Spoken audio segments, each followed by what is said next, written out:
नमस्कार, मरुधर बुलेटिन में आपका स्वागत है। मैं आज मेरे साथ है राजस्थान बाल आयोग की अध्यक्ष संगीता बेनीवाल। संगीता जी, आज आप जयपुर पधारे हैं, बजट के बाद आज जयपुर पधारे हैं। 4 तारीख को कई विषयों पर मुख्यमंत्री को विधानसभा में जवाब भी देना है। सबसे पहले बात करें बजट की। बाल आयोग को क्या कुछ मिला है बजट में? काफ़ी सारी चीज़ें आदरणीय मुख्यमंत्री जी द्वारा जब प्रदेश का बजट की घोषणा की गई, उसमें बालकों से संबंधित बहुत महत्वपूर्ण बातें और काफ़ी सारी बातें बजट में थीं। चाहे वो बालकों के संरक्षण की बात हो, चाहे वो सामाजिक कल्याण छात्रावास की बात हो, चाहे वो कस्तूरबा गांधी विद्यालयों की बात हो, चाहे वो अंग्रेज़ी माध्यम विद्यालयों की बात हो, या हम कह सकें खिलाड़ियों की बात हो। तो कुल मिलाकर छोटे बच्चे से लेकर बड़े बच्चे और युवाओं तक काफ़ी सारा बजट इसमें आया है। लगभग अनुमानित 200 से 300 करोड़ का बजट बालकों के लिए विशेषकर मुख्यमंत्री जी द्वारा दिया गया है। देखिए, आए दिन आपके पास शिकायतें आ रही हैं, जैसा कि जयपुर में भी कहीं इन दिनों पीछे नहीं है, छोटी बच्चों के साथ दुष्कर्म के मामले इन दिनों प्रदेश में बढ़ रहे हैं। रोकथाम के लिए आपने क्या उपाय किए? जब भी कोई दुष्कर्म की घटना बाल आयोग के संज्ञान में आती है, चाहे मीडिया के माध्यम से, चाहे किसी की जानकारी हमको सोशल मीडिया के माध्यम से, चाहे प्रिंट मीडिया के माध्यम से, तुरंत प्रभाव से बाल आयोग उसको गंभीरता से लेते हुए वहां पहुंचने का प्रयास करता है। और लगभग 90% मामलों में, दुष्कर्म की घटनाओं में बाल आयोग वहां पहुंच के पूरी बात का धरातल तक जाता है कि दुष्कर्म की घटना को किस तरह से अंजाम दिया गया, आखिर ये घटना किस तरह से हुई, और उस पर पूरी तरह से स्टडी कर कर इस मामले की पुनरावृत्ति ना हो, उस पर कार्य करता है। तो 90% जो बाल आयोग ने इस चीज़ का अंदाज़ा लगाया है धरातल तक जाकर कि पड़ोसी के द्वारा, रिश्तेदार के द्वारा या आस पड़ोस के द्वारा ही बच्ची के साथ दुष्कर्म की घटनाओं को अंजाम दिया जा रहा है, उसको देखते हुए बाल आयोग ने आयोग आपके द्वार कार्यक्रम शुरू किया है, जो नागौर कुचामन में हो चुका है और 8 से 10 के बीच टोंक और सवाई माधोपुर में होने जा रहा है, जहां पर बच्चों को जागरूकता के हिसाब से सुरक्षित असुरक्षित स्पर्श की डॉक्यूमेंट्री दिखाकर जागरूक किया जाने का प्रयास किया जा रहा है। संगीता जी, आप विभिन्न जिलों में जा रहे हैं, सर्किट हाउसों में रुक रहे हैं, क्या क्या समस्याएं आपको सामने आ रही हैं? बच्चों की क्या स्थिति है? अगर बात करें बाल श्रम की या फिर अन्य मुद्दों की, क्या क्या आपके सामने समस्याएं आ रही हैं और उनका निराकरण कैसे हो रहा है?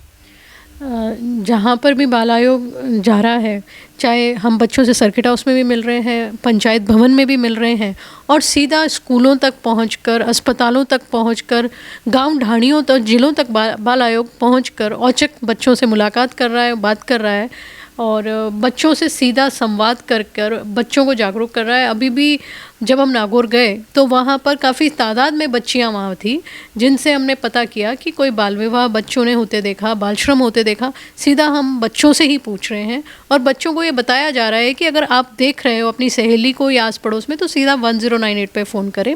और इस तरह से जागरूकता लाई जा रही है। जो हमारे पास सीधा शिकायत दर्ज हो रही है, वो तो तुरंत प्रभाव से हम वहीं निराकरण कर रहे हैं, क्योंकि अधिकारी हमारे साथ वहाँ मौजूद रह रहे हैं सभी विभाग के, और जो शिकायत हमारे तक नहीं आ रही उसके लिए हम जागरूकता अभियान ला रहे हैं। देखिए संगीता जी, आपने बताया कि 1098 पर शिकायतें आ रही हैं। विपक्ष ने पहले भी 2 बार आरोप लगा चुका है और कई बार विपक्ष सरबार चर्चाओं में विपक्ष का यही आरोप है कि कहीं ना कहीं 1098 पर शिकायत तो आ रही है, लेकिन उनका समाधान नहीं हो पा रहा है समय। नहीं, ऐसा नहीं है। कई सारे ज़िलों में 1098 चाइल्ड लाइन बहुत अच्छा काम कर रही है। चाहे देर रात्रि फ़ोन आए उनके पास, चाहे सुबह आए, चाहे दोपहर में आए, और विभिन्न ज़िलों में जाकर हम उनका कार्य भी देख रहे हैं और वहाँ पर बच्चों से भी पता कर रहे हैं कि बाल विवाह में आपने कहाँ फ़ोन किया और फिर आपको कैसे राहत मिली, बाल श्रम में आपको कैसे राहत मिली। तो अक्सर लोगों के मुँह पे यही बात आती है कि हमने चाइल्ड लाइन पे फ़ोन किया था, क्योंकि स्कूलों में उन्होंने नंबर देखा, अस्पतालों में उन्होंने नंबर देखा, तो बहुत अच्छे से कार्य कर रही है। इस चीज़ पे मेरे को लगता है राजनीतिकरण नहीं करना चाहिए। संगीता जी, तमाम आंगनवाड़ी केंद्रों में बच्चे पढ़ रहे हैं। आंगनवाड़ी केंद्र आज भी जर्जर अवस्था में हो। हाल ही में जयपुर में एक आंगनवाड़ी केंद्र में स्कूल की दीवार भी गिर गई, पट्टी भी गिर गई। उनके मामलों में आपने क्या कुछ बजट में रखा है या इस बारे में कोई संज्ञान लिया है? देखिए, कई जगह बिल्कुल गांव ढाणियों में आंगनवाड़ी केंद्र बच्चों की सुविधा को देखते हुए, चूँकि बच्चों के पास नज़दीक खोलने की बात आंगनबाड़ी की होती है, तो उसकी सुविधा को देखते हुए कई आंगनबाड़ियों की स्थितियां वाकई में अच्छी नहीं है। परंतु आपने जैसा देखा होगा और सुना होगा, माननीय मुख्यमंत्री जी द्वारा बजट भाषण में आंगनबाड़ियों की स्थिति को मजबूत करने के लिए उन्होंने बात रखी थी और पूरा विश्वास है, चाहे CSR के थ्रू बात हो, चाहे एनजीओस के माध्यम से हो, जैसा मुख्यमंत्री जी द्वारा कहा गया था, या सरकारी फंड के माध्यम से इन आंगनबाड़ियों की स्थितियां दुरुस्त की जाएंगी, ताकि बच्चे जो हैं बारिश के मौसम में जो बच्चों को असुविधा होती है और इस तरह का वातावरण आंगनबाड़ियों में हो, ताकि उनको लगे जैसे प्राइवेट में प्ले स्कूल होता है, उसी तरह की, उसी बिहाफ पे, उसी आधार पे इन आंगनबाड़ियों को भी विकसित किया जाएगा और आप ये चीज़ बहुत जल्द देखेंगे। संगीता जी, सोशल मीडिया पर एक बार आपको धमकी भी मिली थी जान से मारने की। हमेशा आप बच्चों के मामले को उठाने के लिए अग्रणी रहते हैं, क्या था पूरा मामला? जोधपुर का मामला था और वहाँ पे हमारे एक प्राइवेट होम में, प्राइवेट गृह में एक बच्ची जो बहुत छोटी उम्र में हम कह सकते हैं पैदा होते ही 1 से 2 साल की जब बच्ची थी, तब उसको उसी की परिवार में उसकी माता के द्वारा सुपुर्द किया था होम में, ये कहते हुए कि बच्ची का लालन पालन मैं नहीं कर सकती। और उन्होंने बाकायदा एक एफिडेविट के साथ अपनी बच्ची सुपुर्द की थी। 10 साल तक उन्होंने अपनी बच्ची की कोई हालचाल नहीं जाना और ना कभी मिलने का प्रयास किया। आज जब वो बच्ची वहाँ पर अंग्रेज़ी माध्यम में पढ़ रही है और पूर्ण रूप से परिपक्व हो चुकी है और एक अच्छे वातावरण में वो बढ़ रही है, उस वक्त अचानक माता का आना और बच्ची की कस्टडी लेना, तो और उसके बाद सबसे बड़ी बात यह है कि बच्ची का स्वयं को जब हमारे द्वारा काउंसलिंग किया जाता है, क्योंकि बाल आयोग का ये काम होता है अधिक से अधिक पुनर्वास का बात, बच्चियों को अधिक से अधिक अपने घर मिल जाए, ये बात बाल आयोग के हमेशा ही रहता है पहल। परंतु बच्ची स्वयं का ये कहना कि मुझे यहीं रहकर अपनी पढ़ाई प्राप्त करनी और अपने पैरों पे खड़ा होना है, बच्ची स्वयं वहाँ जाने से डर रही थी। तो इसका अंदेशा और सोशल इंजीनियरिंग कराते हुए वहाँ की बाल कल्याण समिति के सहयोग से जो रिपोर्ट आई थी बाल कल्याण समिति के, उसको देखते हुए बाल आयोग ने भी यही सोचा कि बच्ची के हित में यही रहना सही रहेगा और बाल कल्याण समिति ने भी यही निर्णय दिया। तो उसको देखते हुए कुछ असामाजिक तत्वों द्वारा धमकियाँ दी गई थी। संगीता जी, आज आप जयपुर रहे हैं, जयपुर प्रवास पर रहे हैं, 12 से 2 आपने जन सुनवाई का समय रखा है, क्या क्या समस्याएं सामने आई और कितनी प्रतिशत का आज आपने निराकरण किया? देखिए, ऐसा है कि प्रत्येक सोमवार को 12 से 2 बाल आयोग कार्यालय में मेरा रहना प्रत्येक सोमवार को होता है, जहां प्रदेश भर से विभिन्न लोग आते हैं और अपनी बात यहाँ पे आके रखते हैं और सभी तरह के मामले यहाँ आते हैं, चाहे वो बाल श्रम के हों, चाहे शिक्षा से हों।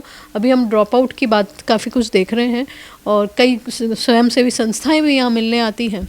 तो उन सब से मिलकर बच्चों के लिए किस तरह से और अच्छे से कार्य किया जा सके, इस पर विचार विमर्श किया जाता है और जो समस्याएं आती हैं उनका तुरंत निराकरण किया जाता है। संगीता जी, कोरोना काल में स्कूल बंद हैं, उनके ऊपर क्या आगे का विचार?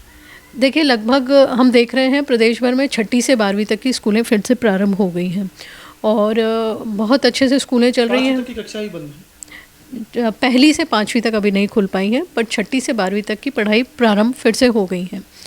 और मुझे लगता है जिस तरह से टीका आया है, जिस तरह से हमारे मुख्यमंत्री जी गंभीर हैं और कोरोना गाइडलाइंस का ध्यान में रखते हुए स्कूलें चल रही हैं और हम देख रहे हैं प्रदेश भर में जो 6ठी से 12वीं तक की स्कूलें हैं, वहाँ पर हम कहीं कोरोना जैसी महामारी की बात नहीं देख रहे। औचक निरीक्षण बाल आयोग द्वारा भी किया जा रहा है, शिक्षा मंत्री जी द्वारा किया गया, सभी बाल कल्याण समितियों को भी औचक निरीक्षण की बात बाल आयोग ने कही है।